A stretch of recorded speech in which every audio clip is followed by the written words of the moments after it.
नमस्कार, मैं बिट्टू जायसवाल स्वागत करता हूं आप सभी का आपके बहुत ही प्यारे चैनल कैटलिस्ट एजुकेशनल कैंपस में। दोस्तों, आज हम लोग भारत की भाषाएं जो है इसके पार्ट 2 की बात करेंगे। पार्ट 1 में हम लोगों ने 28 क्वेश्चन किया था और पार्ट 2 में भी 28 क्वेश्चन करेंगे, यानी कुल 56 क्वेश्चन करेंगे भारत की राजभाषा से।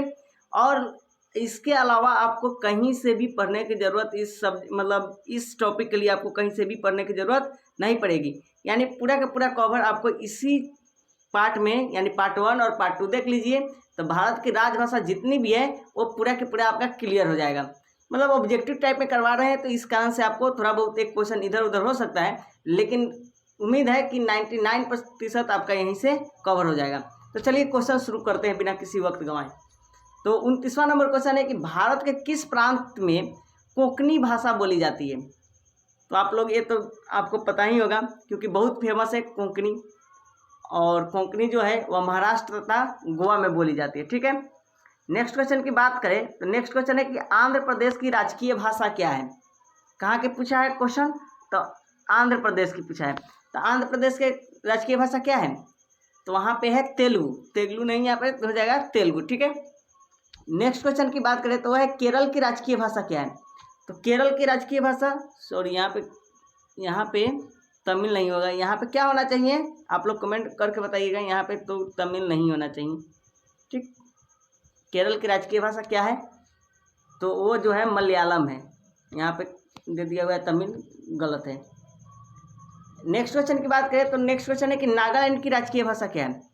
तो देखिए, भारत में एकलौता राज्य है नागालैंड। अगर बात करें तो इसकी राजकीय भाषा क्या है, वो है इंग्लिश, यानी अंग्रेजी। ठीक है, नागालैंड की राजकीय भाषा क्या है, तो वो है अंग्रेजी। नेक्स्ट क्वेश्चन की बात करें तो वह है कि किस भाषा को केंद्रीय सरकार द्वारा क्लासिकल भाषा का दर्जा दिया गया है। तो कौन सा भाषा को दिया गया है क्लासिकल भाषा का दर्जा, तो दिया गया है तमिल को।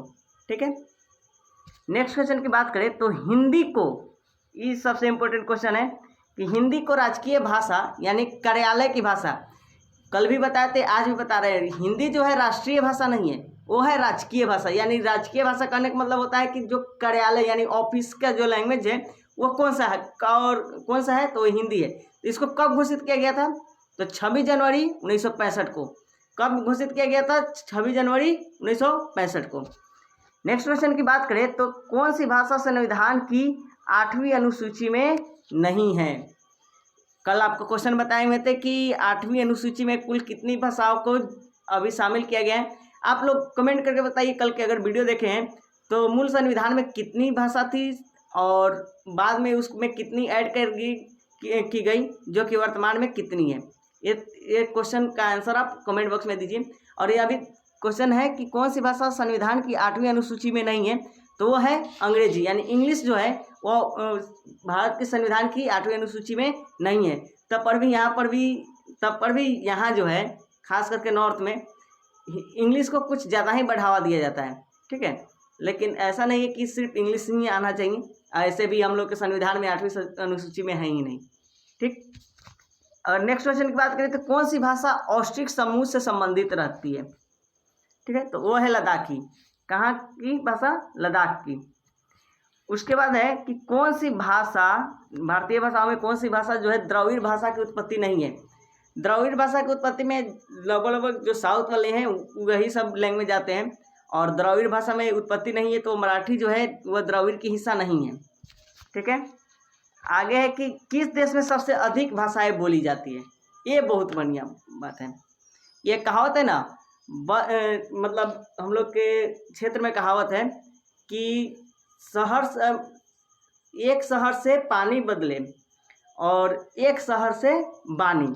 मतलब हर एक, यहाँ पर एक गांव से दूसरे गांव में जाइए तो वहाँ पे थोड़ा लैंग्वेज का डिफरेंस हो जाएगा। बिहार में तो ऐसा है कि और एक जिला से, जैसे 38 जिला में से अगर पूरा में घूमिएगा तो लगभग 5 भाषा है।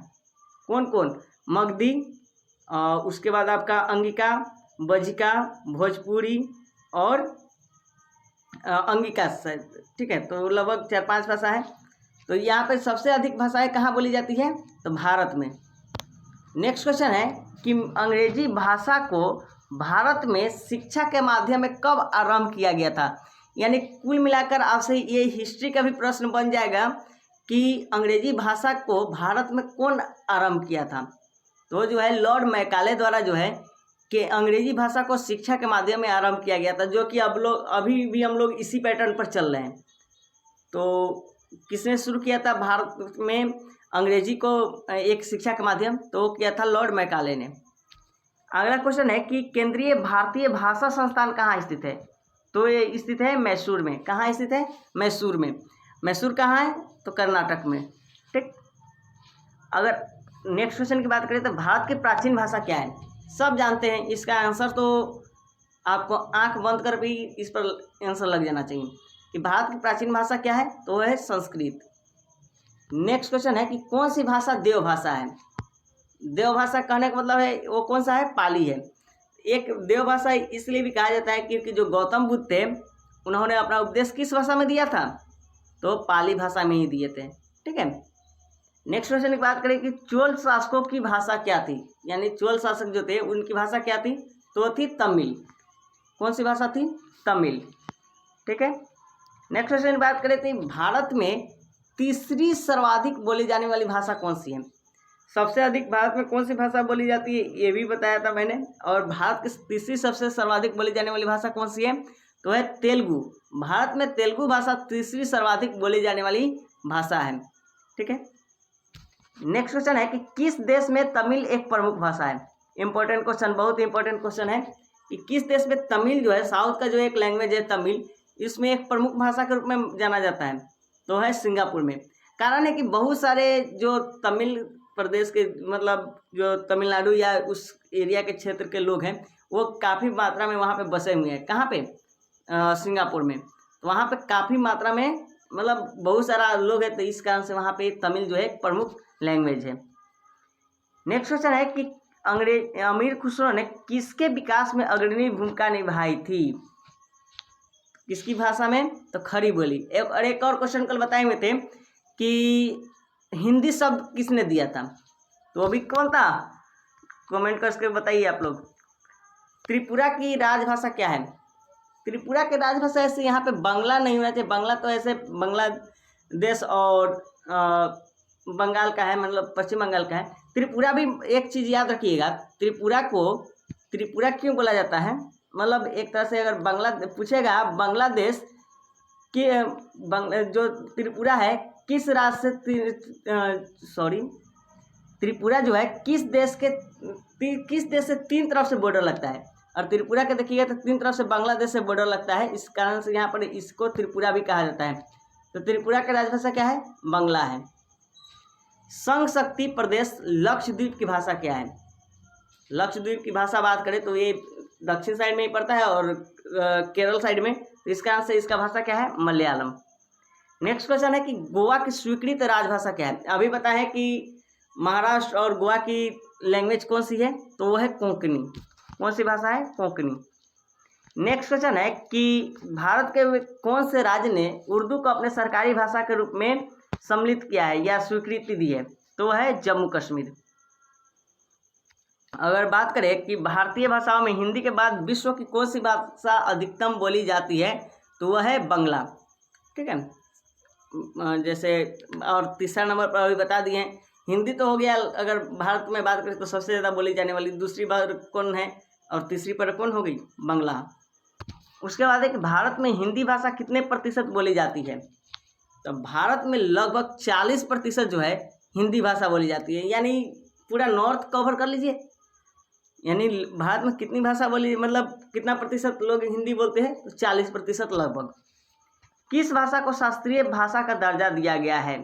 शास्त्रीय भाषा का दर्जा कोंकणी को भी दिया गया है। उसके बाद है कि भारत के किस क्षेत्र की भाषाएं द्रविड़ कुल से संबंधित हैं? तो अभी कुछ देर पहले ही बताया कि दक्षिण भारत के जितने भी लैंग्वेज है उसको द्रविड़ कुल से रखा जाता है। ठीक। नेक्स्ट है महाराष्ट्र की कौन सी भाषा गंभीर रूप से लुप्त होने के कगार पर है? यानी यहाँ पे बहुत कम कोई बोलते हैं इस भाषा को। तो है कौन सा भाषा? महाराष्ट्र की दिमासा। कौन सा भाषा? दिमासा। और अंतिम क्वेश्चन आज का देख लेते हैं कि कौन सी भाषा द्रविड़ भाषा का परिवार नहीं है? तो कोंकणी। एक क्वेश्चन ये भी पहले आया हुआ था, अभी भी आ रहा है कि कौन सी भाषा द्रविड़ भाषा की संबंधित नहीं है? तो वो जो है कोंकणी भाषा, जो कि महाराष्ट्र और गोवा में बोली जाती है, वो द्रविड़ भाषा से संबंधित नहीं है। ठीक है, तो रहने देते हैं आज के लिए इतना ही।